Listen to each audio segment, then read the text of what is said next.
What is up, everybody, and welcome to another episode. $70. That is what separates the original Osmo Mobile from the newly announced Osmo Mobile 2. Now, if you're in the market for a gimbal and you're not sure which one to buy, or you already have the original Osmo Mobile and you're trying to decide whether or not you should upgrade, stay tuned. We're going to be talking about both of those topics in today's episode of Dave Steals the Show. When DJI first announced their handheld gimbal, it had a built-in camera.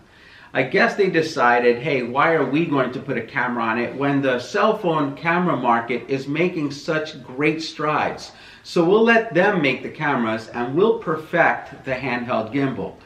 And so they announced the DJI Osmo Mobile. This allowed amateur filmmakers to be able to put their cell phone in and use the cell phone's camera to capture video and to create content. And the gimbal just did its job by making sure that that footage was steady. Recently, they announced the DJI Osmo Mobile 2. That gimbal is $70 less. The new Osmo Mobile 2 is made of plastic, a nylon plastic, as opposed to the original, which was made out of a magnesium alloy. It has a very premium feel to it when you see it, when you look at it, when you hold it in your hand. It's got a good weight to it, and you know that this was very, very well made. The Osmo Mobile 2, because it's made of plastic, it's lighter, which is a plus, but it is definitely cheap looking. And then the color that they picked also makes it look cheap. I would have stayed with black and made it look premium, even if it was a little lighter and made of lesser materials. The other thing I don't like about the Osmo Mobile 2 is that the grip, the phone grip here, has two rods and it's spring loaded, so you have to manually open it up to put your phone in. This one, it has a knob here and it opens and closes this mechanism here, and this one's made of metal and it holds the phone well. I'm not sure if I like the concept of a spring loaded mechanism holding my cell phone if I'm running around outside and trying to capture footage. Now, it may hold up just well, only time will tell. But the concept of it, I'm not sure I buy into. It is lighter, but what you do need to know, if you have a smaller phone like an iPhone SE or the iPhone 5S, the Osmo Mobile 2 will not hold that phone. This one will. It doesn't clamp down small enough to capture a small phone, as opposed to this one would. And that's something that's important to know if you are out there and you're considering a gimbal but you have a smaller phone. The other thing you should consider is that the motor on the back side of the Osmo Mobile 2 is bigger than this one.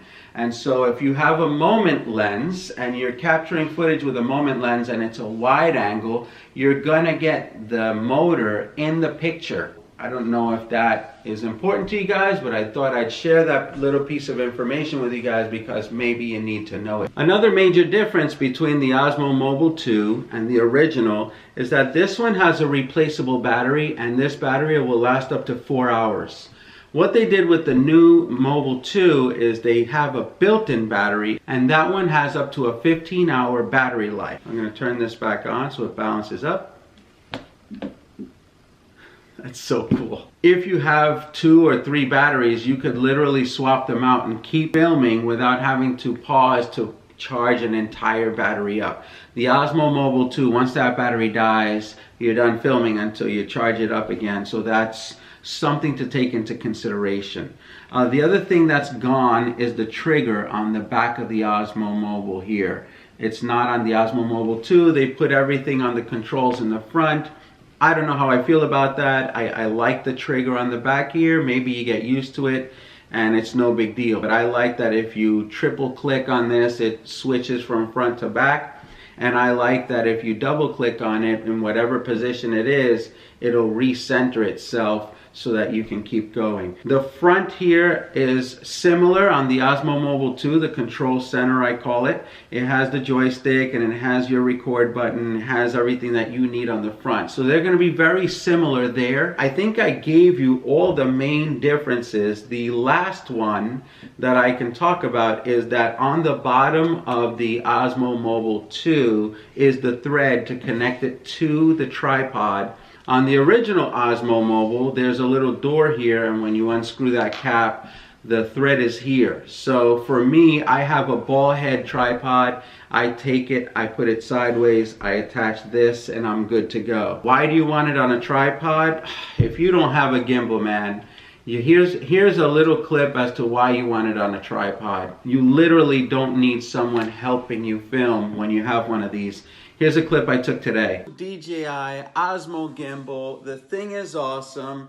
If I want to grab something over here and take this over here, this thing is just going to stay with me. It's just incredible. It follows you around. I got to get used to that. I'm going to start incorporating that into a lot of videos.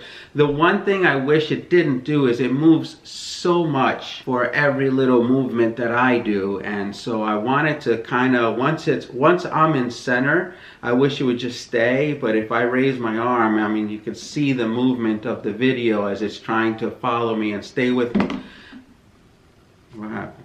If you have the original Osmo Mobile, I would say it's not worth the upgrade. I think this one looks and feels a lot more premium than the Osmo Mobile 2, and you're gonna get steady, smooth, beautiful footage.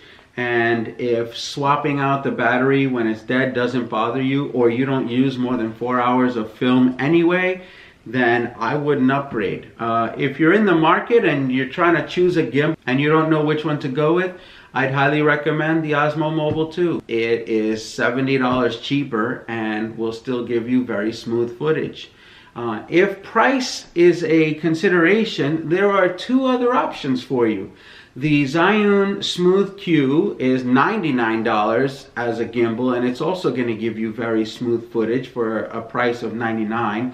Now, it's not as premium built, and yes, it is kind of cheapy, but still going to give you smooth footage.